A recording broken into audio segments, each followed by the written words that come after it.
am too. We just get to ease into the day along with you. But you are my people, the 11 a.m. because I that early morning, I've had 3 cups of coffee by now. I hope you're ready. In your bulletin, there's a blue. Well, depends if your color's line. I got a little bit of that, so it's either blue or green. Not sure, but this one. Okay, great. I was right. And then you can pull that out. Well, I want to see if it's for me. No. It's not for me. It's not for me. Pull that out, and then if you don't mind, and if you can, if you want to, it's not too early for you. I want to encourage you to stand. If not, you're totally okay by sitting. No one's going to judge you. Except for the first row, you must stand.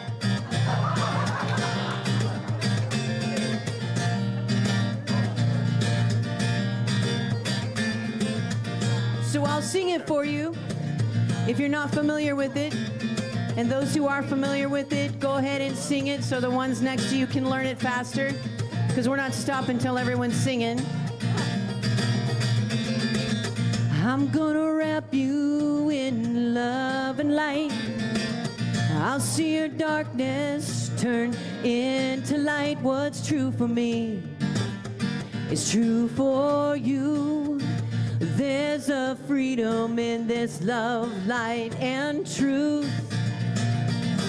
God is in, of, around, and through, and I'm gonna hold the light for you. Ooh, that sounds so nice. Good morning.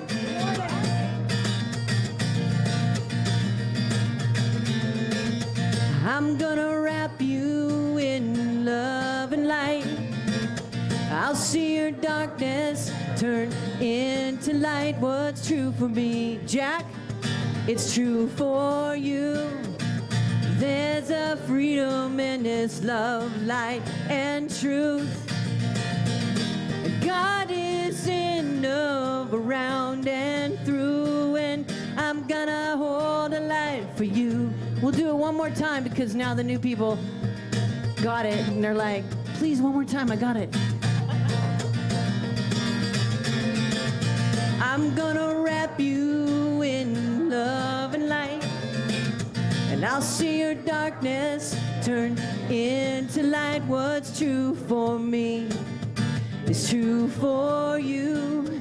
There's a freedom in this love, light, and truth.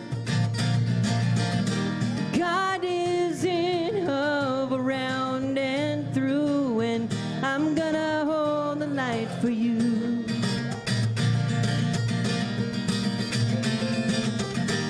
God is in, of, around, and through, and I'm gonna hold the light for you.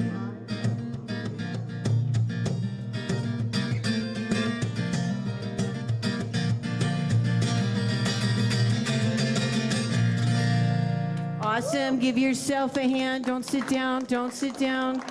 Don't sit. Don't you think? Simon didn't say. Turn that little sheet over. Got a little surprise for you. We're going to do some affirmation singing here, right? Reveal, reveal the love inside of me. Yeah. Reveal the love that I was meant to be. And every time I open up, love is what I see. Reveal the love in me. Peace. Reveal, reveal the peace inside of me. Reveal the peace that I was meant to be. And every time I open up, peace is what I see. Reveal the peace in me. All right, let's feel the energy of joy. Reveal, reveal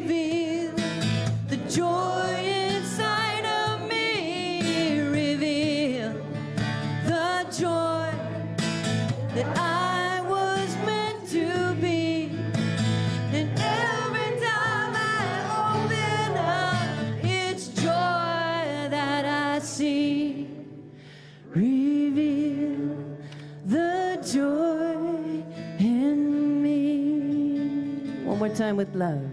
Reveal, reveal the love inside of me. Reveal the love that I was meant to be. And every time I open up, love is what I see. Reveal the love in me. Very nice.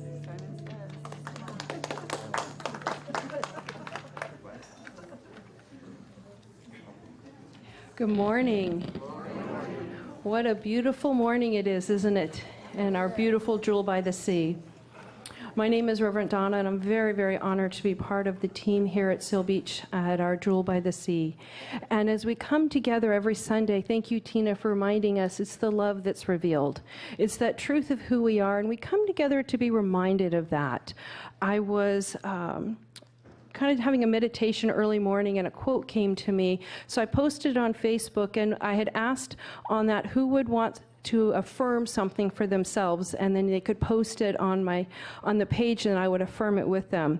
And I wanted to share that quote with you because it fits in nicely with this morning and why we're here today, I think, for some of us. Joseph Campbell says, "We must let go of the life we have planned so as to accept the one that is waiting for us and what is being revealed for us in our next step." So many of us come here on Sundays or through the week to be reminded of that truth.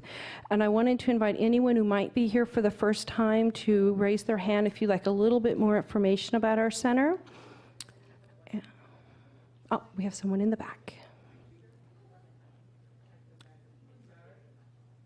Pam, can you bring a welcome packet up, please? Thank you. In that packet of information, it has some information about our center. It has the Science of Mind magazine, and it also has, I believe, a CD of a previous service. Reverend Nicole and Reverend Michael, who are senior ministers, was married yesterday. Many of us were there. And so it's a little light today because we partied really hard last night.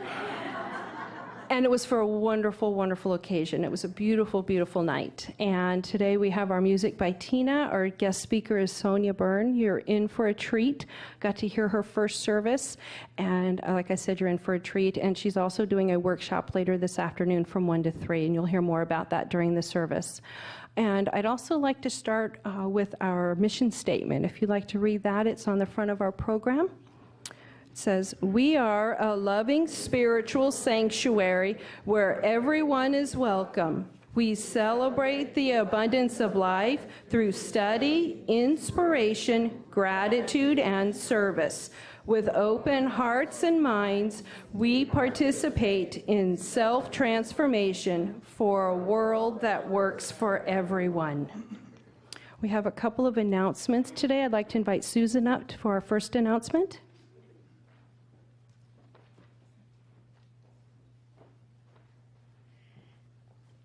Good morning. I would like to invite you this Friday night to game night. We had so much fun last time, and everybody wanted to do Mahjong again. It's such a fun, simple game, but to set it up is complicated. So I'm going to go back to the beginning of Mahjong and start again, because I think I almost have it. But it is, but it is so much fun to play. And I was telling a friend of mine at lunch how much fun game night was, that we were giggling, that we were just having so much fun. And she looked at me and she goes, "You know, games are childish." And I said, "Yes, they are. Isn't that the fun part?" That we can be at a certain age, I won't say what age, but at a certain age, and still giggle like children. And you're going to hear about sledding in the snow, which I am so envious of, and the giggling you had. I came from the Central Valley. The closest thing to a white Christmas was Tule Fog. So So I bribed an older cousin one time to pull me around on a wooden sled thing we made. And you know, it's not the same getting dust in your face as it is getting snow in your face. Not at all, but it was a fun memory, but won't be doing that again. Anyway, come this Friday night to have fun. And Wednesday night, we're having the drum circle. Now, if you're coming, please put your hand up. We're going to throw out something silly for you. Reverend Donna, I need your help. Sonia, come on up. For the game night. Have a green one. I know you. So if you put your hand up, now you're going to try and hit somebody over there. Oh, they're way back there. Okay.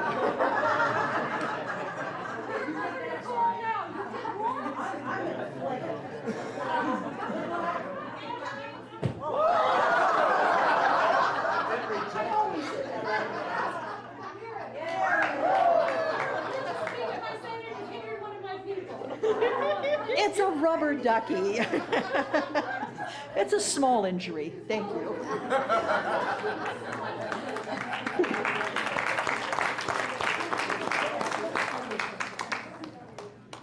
And the last announcement I wanted to make is for our practical mysticism class, which will start this Tuesday evening at 6:30. I'm honored to be teaching it with Leona Rustin. We'll meet here in the sanctuary from 6:30 to 9. If you have any questions, please feel free to give me a call, or you can call the church office. And we look forward to seeing you here in the sanctuary at 6:30 on Tuesday evening. And as we prepare to go into the meditation, Gina is our practitioner this morning. I'm going to be lighting the memorial candle. And I'll be lighting the candle in honor of Wayne Nickerson. He was one of our practitioners who recently made his transition. So we're going to honor his presence with us today as we prepare to go into the silence.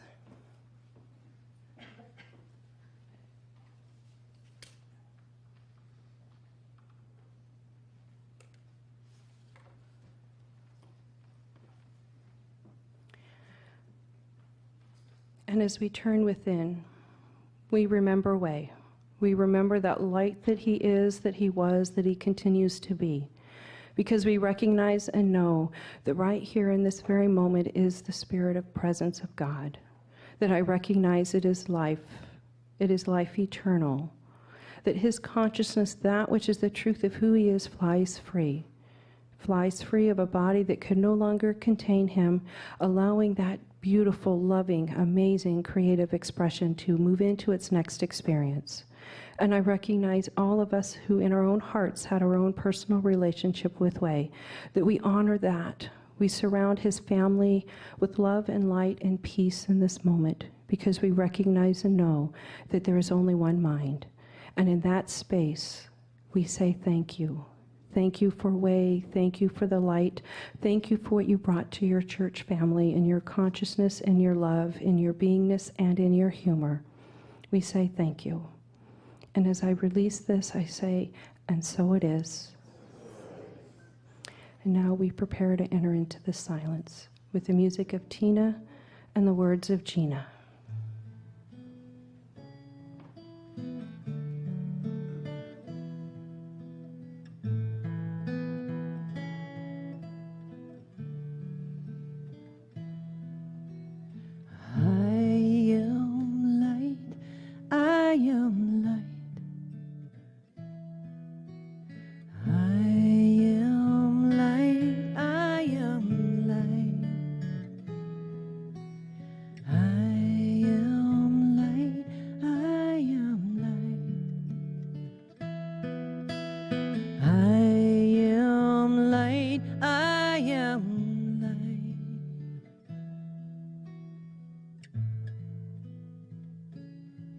Good morning. In considering this month's theme, "My cup runneth over," I was struck by what this expression, as it appears in Psalm 23, verse 5, meant in its cultural context. "Thou preparest a table before me in the presence of mine enemies. Thou anointest my head with oil, my cup runneth over." My cup runneth over is a direct reference to a cultural practice. When a Jewish family received a guest, they would intentionally overfill a cup, allowing it to run over. By doing this, they communicated to the guests that they were welcome to stay as long as they wanted. This verse implies God at work here, preparing the table for us in a safe space, blessing us, and providing us not with an empty or half-empty cup, but an overflowing cup, symbolizing infinite source and supply. When I'm caught up in the world of effects, I forget about the abundant universe. I lose sight of the cup altogether. I'm uncomfortable connecting abundance as a spiritual construct with money, for example. Ernest Holmes, however, reminds us that an abundant universe manifests itself in each of us having all that we need financially, spiritually, physically. So here are the words of Ernest Holmes. The truth makes me free from the fear of poverty or bondage and emancipates me from the thought of limitation. I see that money, like everything else that is desirable, must be a spiritual idea, and I shall always have this idea of abundance. It is mine, and I take it. I ask you now to contemplate these words. The truth makes me free from the fear of poverty or bondage and emancipates me from the thought of limitation.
Please return your attention to the room. I give thanks to everyone here that makes this service unfold perfectly, from our musicians to Reverend Donna to the My Cup Runneth Over theme and the workshop today on our relationship to the abundant universe. And I ask you now to join me in saying, and so it is. Amen.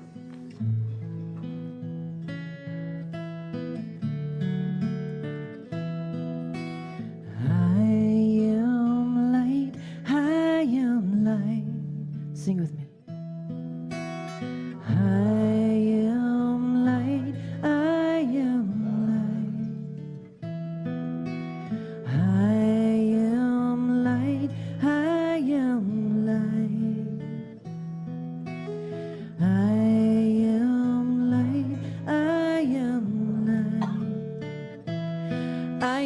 Mistakes that I have made, or any of the things that cause me pain.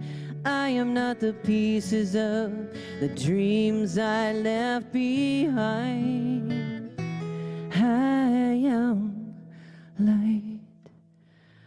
I am light. I am light.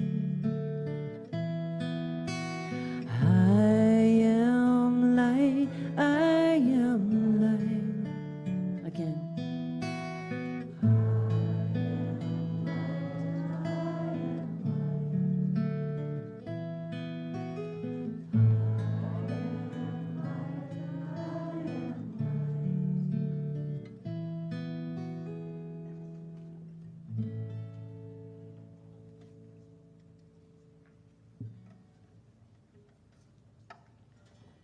So I'll sit down and then I'll come back up, okay?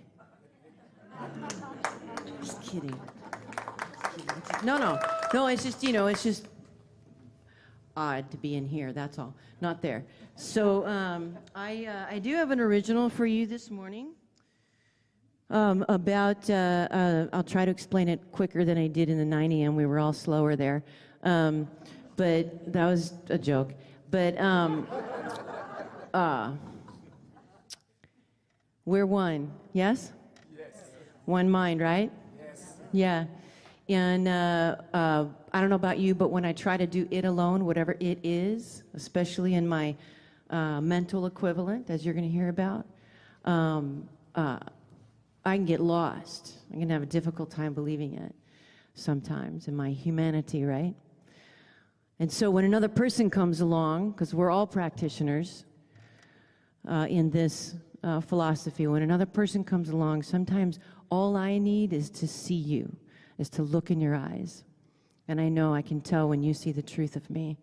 And all of a sudden I'm back in alignment, right? And so it's kind of what this song is about.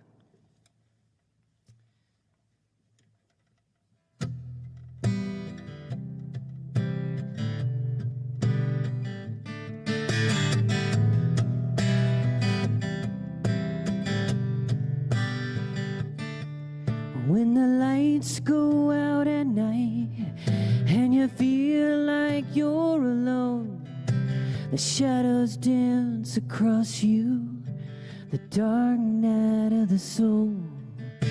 It's hard to see the light shine through the cracks that truth brought in. It's sacred ground you're walking on. Your world is getting big, you're not alone.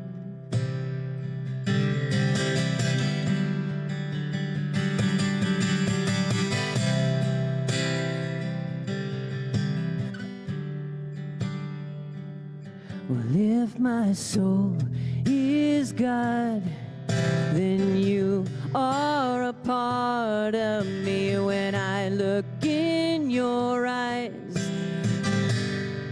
I'm staring right back at me. This love, this love, this love, this love, this love, this love.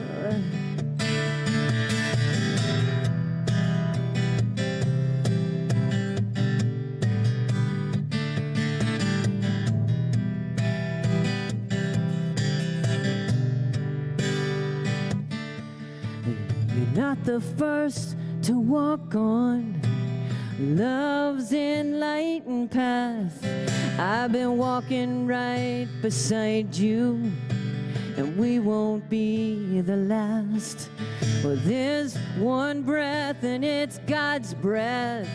It breathes through you and me, and all the lies of separation have fallen to their knees. We're not alone.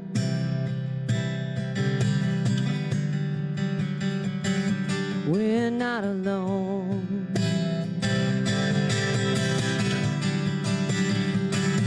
Well, if my soul is God, then you are a part of me. When I look in your eyes, I'm staring right back at me. This love, this love, this love, this love, this love, this love.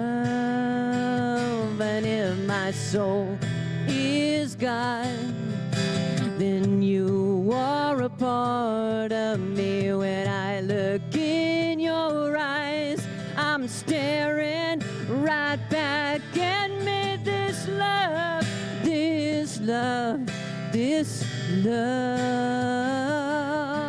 this love, this love, this love. Do you feel it? Do you too? Yeah. Because it's the truth, right? Truth is good as chocolate. my soul is gone, then you are a part of me. When I look in your eyes, I'm staring right back at me. This love, this love, this love, this love, this love, this love. Sing it. This love, this love, this love, this love.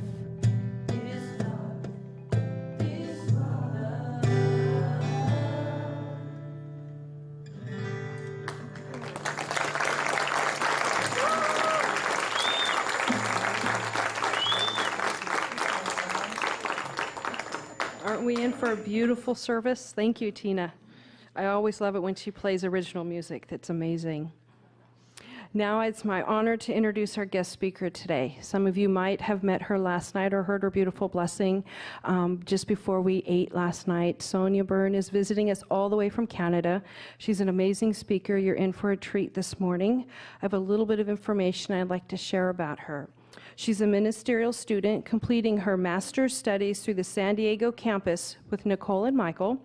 She is paneling for her ministerial license in October in Denver. We already know it's done in the mind of God, so we'll be affirming that truth. And she holds her practitioner license at the CSL Toronto in Canada. Their CSL, aren't they? They have a gift in their center. She comes from St. John's, Newfoundland, up in Canada.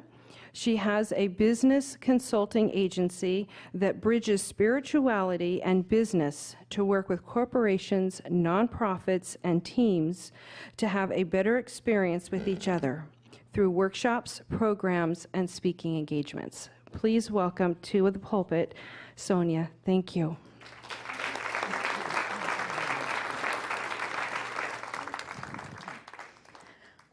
So, here you are. I left around 9:30 last night, and some of you were on the dance floor.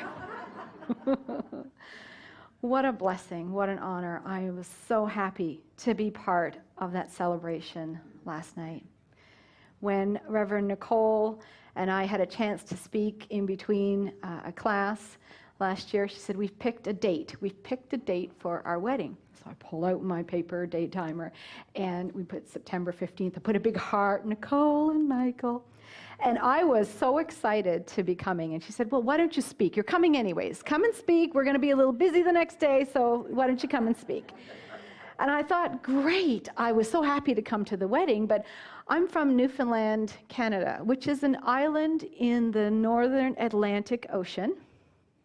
It's 4.5 hours ahead in time. Half an hour. We have our own time zone. We kept it simple. We call it the Newfoundland time zone. It's a half an hour ahead of the rest of North America, and it's the easternmost point in North America. Not just Canada, but for all of us. So, yes.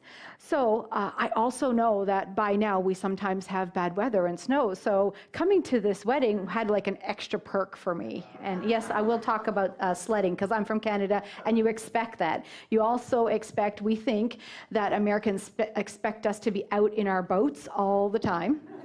And because I'm from an island, I can tell you, you're absolutely correct. We are out in our boats around Newfoundland. So I'm from this island, and we have our own subculture inside Canada. We have our own dictionary. It's 700 pages. We like to talk. We have an Irish background mostly, with a little bit of English, a little bit of Scottish. We are an island, and you meet it on your way to North America. So we were populated by very resilient people, by pirates, by explorers, by people running from the law in other countries, and they just sort of smacked into us in their boats and thought, we'll get out here for a bit. And this is our generational experience. This is our history.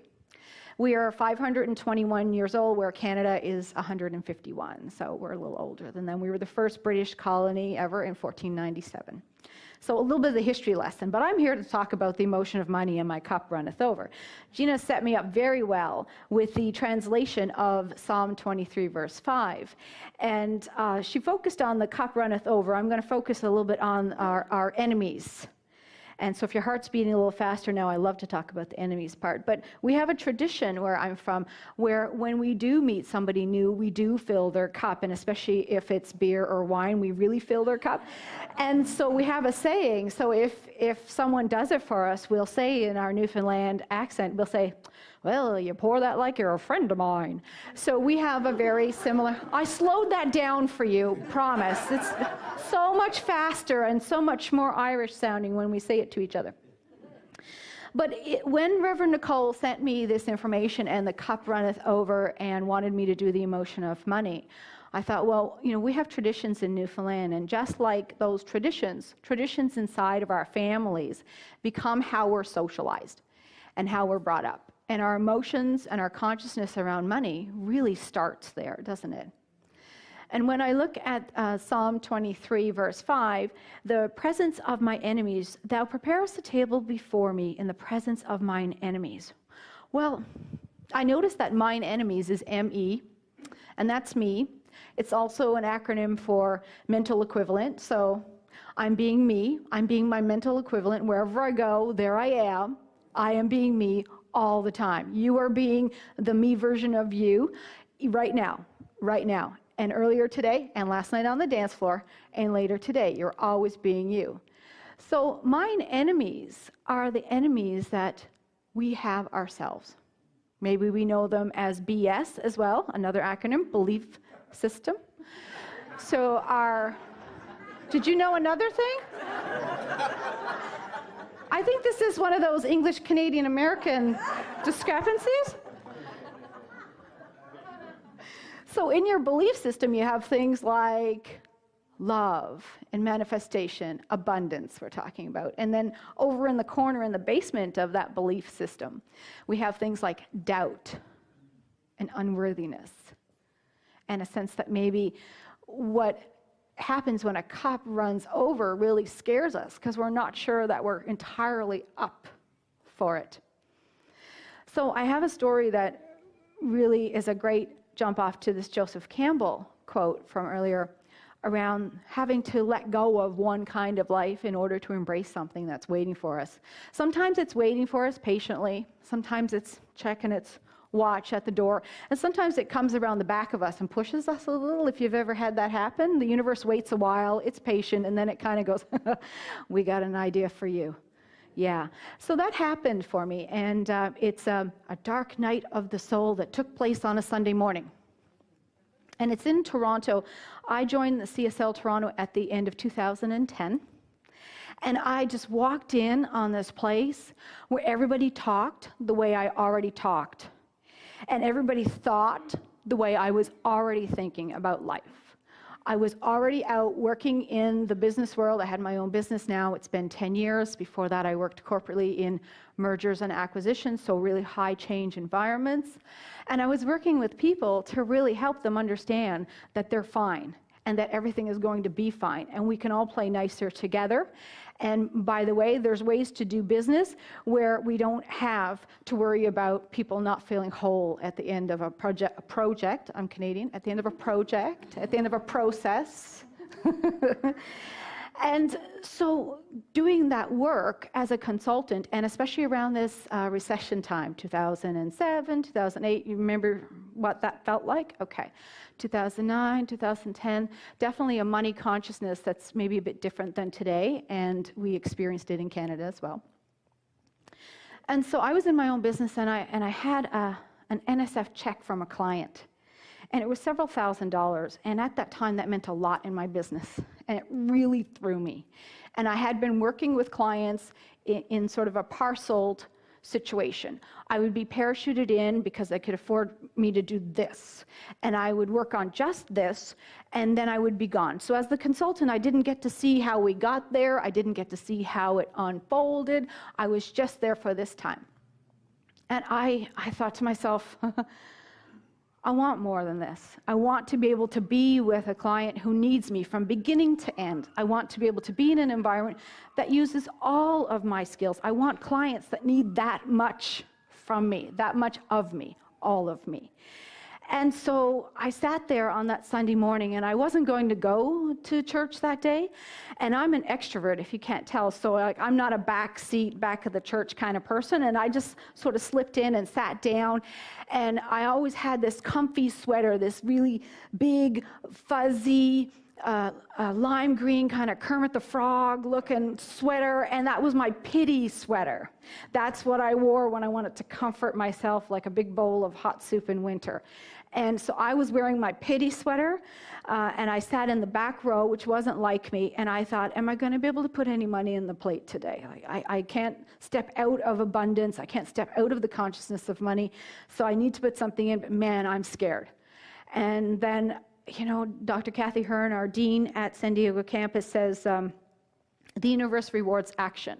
And back then I knew it as the move your feet part of treatment. And I thought, I want this thing, and I'm going to lock it in. So that day when I went home, I journaled. It was March 2011. I journaled that I was ready for a client that needed many pieces of me, a client that needed me from beginning to end. A project that I could enjoy and love. And I was really clear about all of that. And I forgot to mention a location. So September, I get a call to go to Cairo, Egypt. Cairo, Egypt was a little busy in 2011. They had the Arab Spring, they had the revolution, okay? So that started a whole experience for me where for 4.5 years, I lived and worked in Cairo, Egypt. And I worked in the Middle East, and I finished my practitioner studies, and I began my ministerial studies from Cairo. And they needed everything. They needed all of me. I walked in on what you call a green field here, so it was like a piece of sand. And it was a social enterprise where an automotive organization wanted me to coordinate building a building that would allow apprenticeship, entrepreneurial type of environment to occur, where young men, mostly from poor villages, could come and learn how to be apprentice mechanics and then bring that back into their village and bring that back to their lives and better their lives. So at the end of 4.5 years, I walked out of a 37,000 square foot building that we had built together with a full staff, etc. Certainly they needed everything from me. Now, this was not comfortable always. So, there was the political thing that was happening, but also my cup runneth over a few times when I was there, and not always in a good way. And I would speak to my practitioner, I would speak to my minister back in Toronto, we would Skype, and I'd head away from that session looking for a sign, and gosh darn it, didn't the sign always tell me that I had to stay? So I stayed, and my opportunity there, it changed my life. So I felt very abundant in that circumstance, so many ways, but it also scared me. So when a big amount of abundance comes towards you like that, do you find yourself stressed? You're thinking, I don't know if I can handle it. I might fail. I'm going to be embarrassed. What will happen? I'm unworthy. I've never seen something so big. And you just, you end up stepping into it, or you end up avoiding it till it keeps coming to you. So we find ourselves stressed. Now, this stressed experience, there's all kinds of words. I'm just going to call it stressed experience, is actually a very good thing. Crazy lady from Canada telling me stress is good. So when you feel that way, that disconnect is a signal that a shift is required. It's a signal that some part of you is ready because it's already been called in.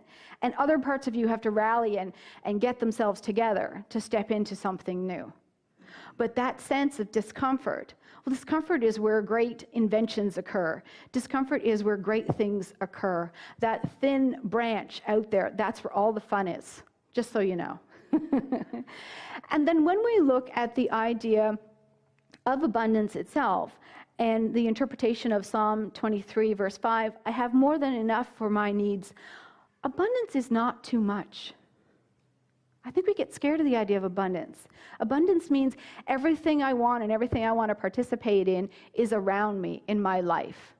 I'm abundant in my friendships. I'm abundant in my money. I'm abundant in my family relationships. I'm abundant in my workplace. So abundance is you stepping into the flow of everything that's happening and deciding to fully collaborate and to be co-creating fully with life in there. Abundance is that experience. And before I went to CSL Toronto, I was following the teachings, the writings, the history of the boxer, Muhammad Ali. And he had something that was called future history, where he would sit in contemplation about winning. And he spoke in the affirmative, in the future affirmative, as if it was now. Is this sounding familiar? Yeah, right? And he would imagine the feel of the belt, the winning belt, and he would imagine holding it in the air, and he would imagine speaking to the media, and he would imagine the good that his voice and his money and his role modeling would do for his community and for the youth, and he was imagining the legacy that he was leaving, and he did all of that, and then he went out and did it. And so he had this mental equivalent. And when I came into CSL Toronto, I thought, oh my gosh, he was doing mental equivalent. He called it future history. It's what we do, bringing what we want into the now. So when we look at the idea of, moving past that stress, accepting abundance in our life, we're not always set up for abundant living. I myself have an emotion of money. We do what we know, right? So I'm out there teaching emotion of money. This is something I know. My experience of money is from a childhood of poverty. So I come from a place in Newfoundland called Carbonear, which is about an hour and 15 outside St. John's, where I live now. And the population was 4,000 in 1492. Our recent census is 4,011. Yeah. And in the 70s, my town was lucky enough to be chosen to have a hospital placed in it. And so for all the outport towns, we became a hub. We went from having one street of stores to 2 streets of stores, which we still have today. And that made us feel prosperous. And some people were uncomfortable with that attention, just like how we're uncomfortable when abundance comes to us, right? And in that town, there was a lot of poverty. And I grew up in a house that wasn't insulated, which, oh, by the way, means a whole lot when you're there, maybe not so much here. And it also didn't have hot water or a bathtub. And now this all sounds very romantic and very Little House on the Prairie, right? Yeah. So I was in that situation, and we would be out like sledding till midnight with the sun and being out with friends and hanging out with our cousins. And I had a beautiful childhood because that's what I knew and understood. And no one could tell me different. Now, as an adult, after the Middle East, coming back to Newfoundland for a couple of years to be with my family and to spend time with them after being away for so long, I hear the adult version of my childhood story, and I hear the stories of my mom telling me about watching my brother and I eat because there wasn't enough food for her as well. That's not a story that I knew. So it's amazing when an idea comes into our consciousness, it changes everything, whether that idea is positive or negative. Our brain is funny that way. Our brain actually listens to what we think, and it acts on it, and it doesn't know that it's not happening outside of our body. So if we are getting up every morning telling our brain that we're less than, we go out into the world and seek that. The great thing about gratitude in abundance, being grateful for what we have, and maybe even knowing that we're going to have stuff so we get sort of pre-grateful. I'm a big fan of pre-gratitude. It's amazing what it brings. So, interesting thing about our neuroscience of our brain. Gratitude is a one-tracked mind. It makes our brain a one-tracked mind. What that means is that when we are in a place of gratitude in our mind because of where our brain has to be in gratitude, we cannot be anywhere else. This is the power of gratitude. So you cannot be angry and grateful at the same time.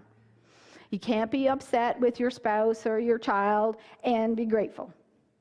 You can't be worried and be grateful. Gratitude won't let that happen. So if you're in an angry situation and you're thinking, I'd like to shift this, you can go to in this moment, okay, I'm really upset at XYZ, but here's what I'm grateful for, and here's what I know right now. I'm grateful for the following things.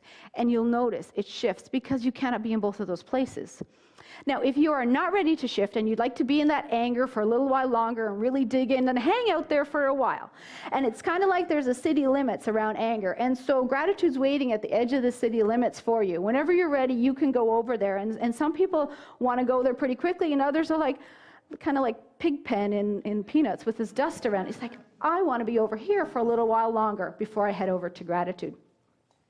So this experience of feeling stressed and worried is such a great experience. By the way, it is a signal to you that you can move in your relationship with money.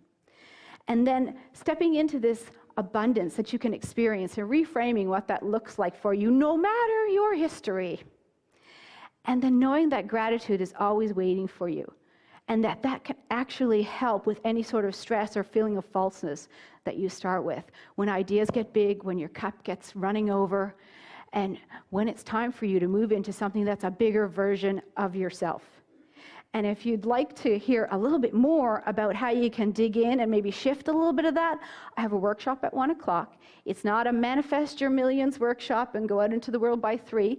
It is a consciousness of money, what's going on for you. Let's see what you want to shift today. And then you can go out and make your millions if you want. I'm not going to deny anybody that opportunity, but I'm more focusing on what happens for us and how we got here and what we want to do about that. So if you're interested, we'll see you at 1. And with this cup runneth over, I have a revision on this, and I want to do it in the version of a prayer. So how about we anchor this in treatment here? So let's all take a breath and relax where we are. It feels warm here in California, doesn't it? Yeah, I feel a little warm. I like it. Okay. And so just soaking in the beautiful energy of this Seal Beach Center for Spiritual Living.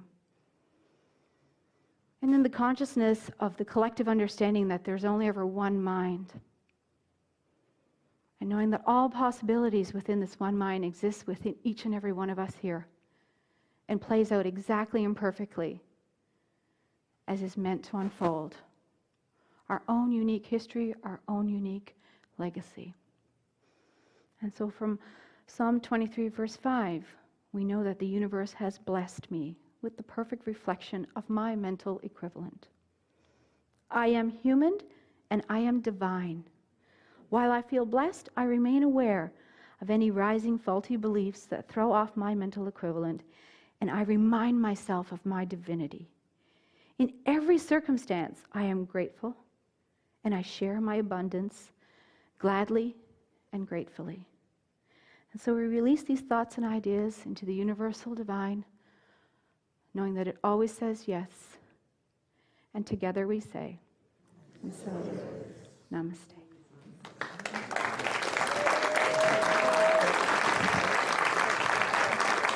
It did get warm, right?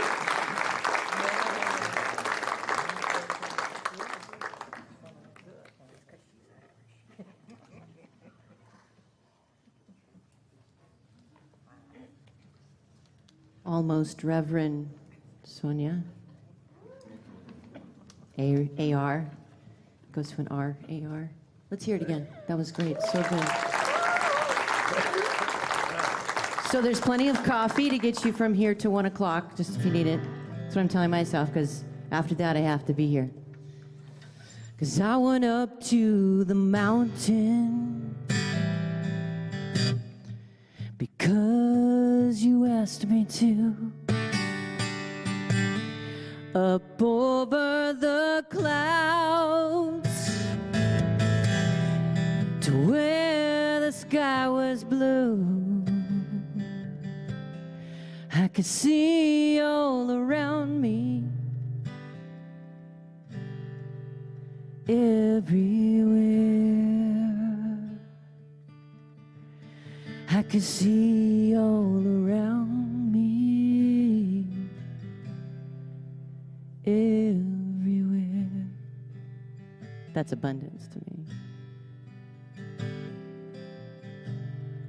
Well, sometimes I feel like never been nothing but tired.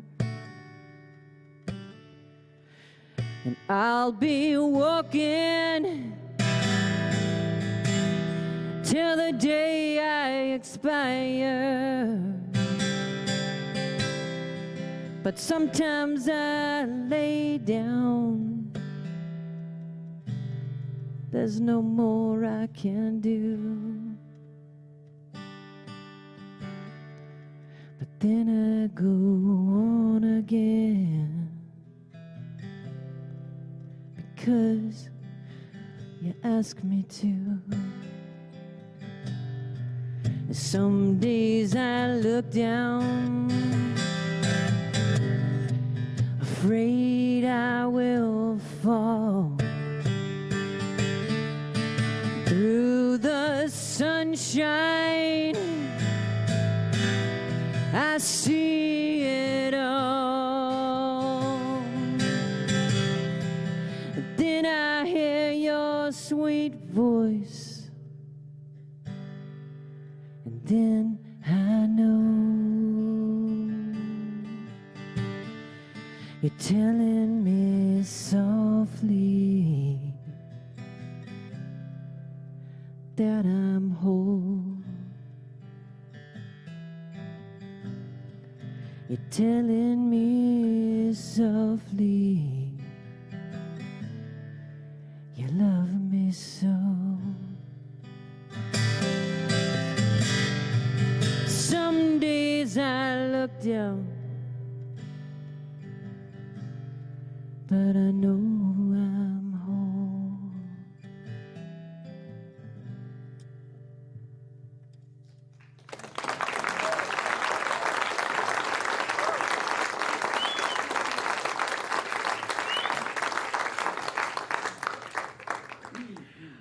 We were in for a treat this morning, weren't we?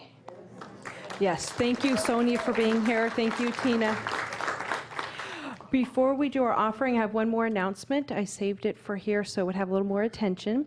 We have Carl's Dark Party. It will be this Saturday, the 22nd, and there are flyers on the back table with directions. And Carl's here, so if you have any questions, you can talk to him. I'm sure it will be a lot of fun. It starts at 4 because it's getting dark so early. So please do attend the Dark Party. I hear they're a lot of fun. I see pictures quite often. So again, if you have any questions, Carl's here, and there's information on the back table.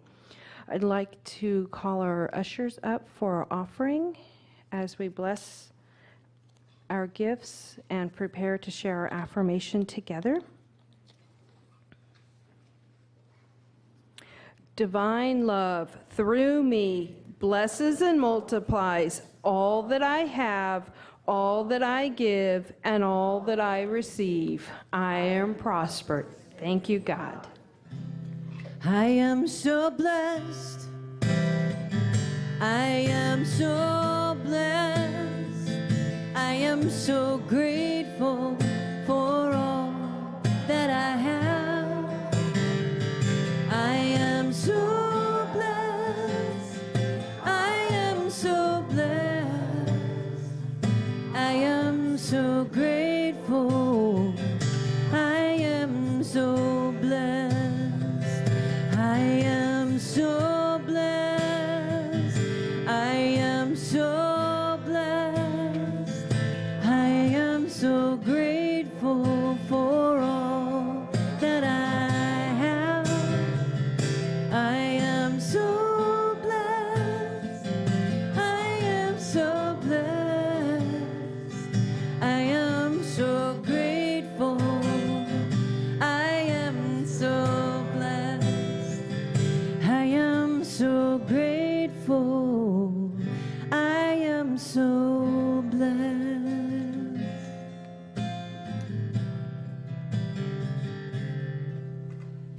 Good morning. For those who don't know you, my name is Judy Kepke, and I'm a practitioner here. We always end the service with anyone who wants prayer, We're going to have some of the practitioners lined up over here by the wall, and anyone who's wanting prayer is welcome to come up, and one of the practitioners will pray with you. Others of us go back to the back room, and we take the written requests for prayer, and we spend some time over those written requests. And if you have not yet filled one out, you have a few minutes before that happens, and the prayer requests are located on the back table. Okay. Would all of the practitioners and ministers please stand for a closing prayer?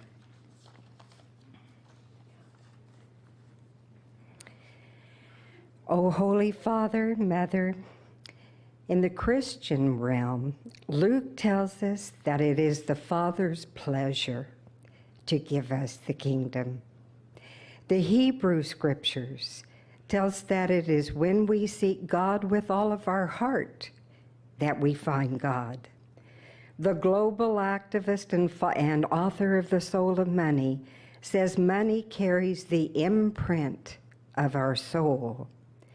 All of these talk about the emotion, not only of money, but of the action of giving, whether that be money, time, or gifts. We give, and someone is helped. We receive meaning from our giving. That is God's intention. When we give, we know we are not alone. We receive community. That is God's intention. When we give, we acknowledge we have first received. God is the creator of all that is, who created each of us and blessed us with the gift of life, created us in his own image, with that same need and same joy in giving and receiving. It's called relationship. Mohammed says riches come from a contented mind. Father's pleasure, seek with all your heart, imprint of our soul, meaning, community, acknowledgement of what we receive, or gratitude, joy. Thank you, God, for the pleasure, meaning, community of being one of your children. We love God's intention. And so it is.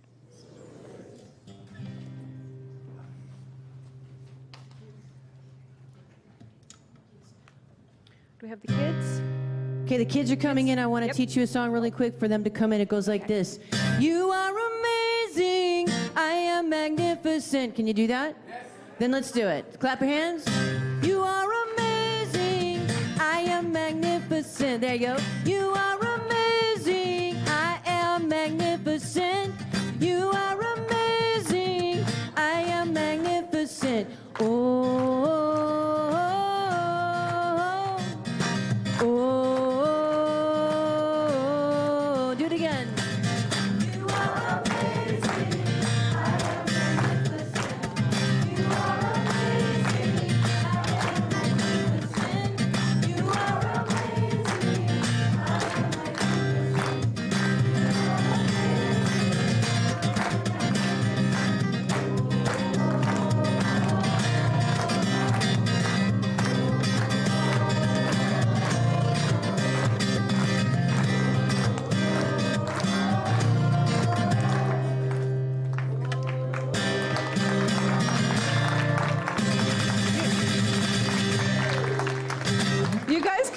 This way a little bit. I love that we're almost too big for the stage. It's pretty awesome. Come this way. This is such an amazing group. So good morning. This month we have been exploring abundance. And today we did that looking at abundance through gratitude. And really being grateful and thankful for what we currently have, and also knowing and acknowledging and being grateful for the truth that we are always provided for and our needs are always met from the universe. And then we talked about how affirmations can help us with those thoughts and help us have the happy thoughts to create our reality. So in the kinder to third grade group, we did affirmations and then we did pictures, and I have a couple of speakers who want to tell you about that. What we did, we drew pictures, and I want to be able to ride big roller coasters. Awesome. Over here. That's Sage, and now Lily is going to tell you. Today we made affirmations of what we want to be and what we want to do and what we want to have. Beautiful. Nicely said. Thank you. Can our group hold up your picture? So everybody did a picture of something that they either want to have in their life, to do in their life, or to be. And then they wrote an affirmation to support that. So we've got some really awesome pictures up here. And now we are going to hear from our 4th and 5th grade. We have quite a 4th and 5th grade group this year, and we're really excited about that.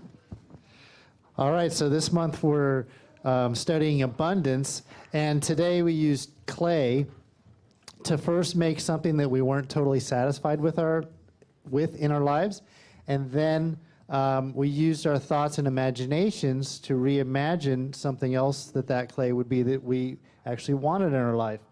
And a lot of those things end up being balls because they're easy to make and they're kind of fun to play with. But Eli wanted to share his.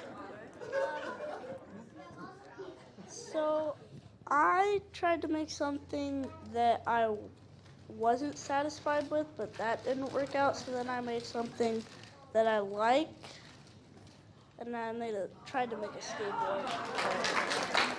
And then we used like soft clay for it, but it's just really hard. So. All right. Do you guys have anything, or anybody else want to talk? Keith?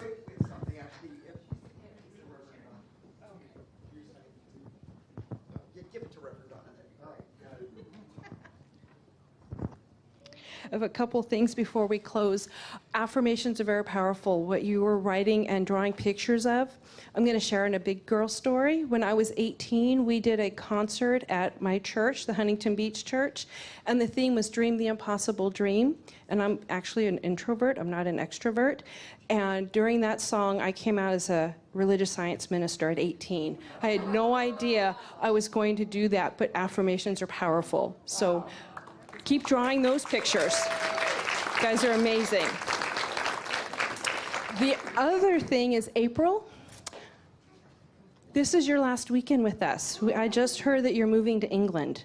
So we're going to say a blessing for you before we close.